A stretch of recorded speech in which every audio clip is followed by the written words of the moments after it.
Hi friends, నా పేరు భాస్కర్. నేను బయాలజీ లెక్చరర్ని. సో టీచర్ లైఫ్ స్టైల్ మీకు తెలిసే ఉంటుంది. ఎటువంటి ఫిజికల్గా ఎటువంటి హార్డ్ వర్క్ కూడా ఉండదు. కాబట్టి ఫిట్నెస్ డే బై డే కోల్పోవడం జరుగుతుంది. మనం ఆరోగ్యంగా ఉండాలంటే ఖచ్చితంగా ఫిట్గా ఉండాల్సిందే.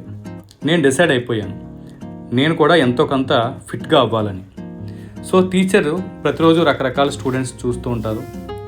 సో అయితే టీచర్ స్టూడెంట్ని క్రమశిక్షణలో పెట్టాలంటే టీచర్ కూడా ఫిజికల్గా ఫిట్గా ఉండాలి. అంటే నా ఉద్దేశం కొట్టడానికి కాదు. ఈ వీడియో చూసి కొందరైనా మోటివేట్ అయ్యి వాళ్ళు కూడా రోజు ఏదో ఒక అరగంట ఏదో ఒక ఎక్సర్సైజ్ చేస్తారనుకుంటున్నాను. ఈ కాలంలో టీచర్స్ ఖచ్చితంగా ఎంతో కొంత రోజుకి ఒక అరగంట అయినా ఎక్సర్సైజ్ చేస్తే వాళ్ళ ఆరోగ్యం కరెక్ట్గా ఉంటుందని నా అభిప్రాయం. కాబట్టి ఈ వీడియో చూసిన ఏ ఒక్కరైనా సరే మారి వాళ్ళు కూడా ఎక్సర్సైజ్ స్టార్ట్ చేస్తారని నేను మనస్ఫూర్తిగా కోరుకుంటున్నాను. ఓకే, స్టార్ట్ చేస్తారు కదా. Thank you.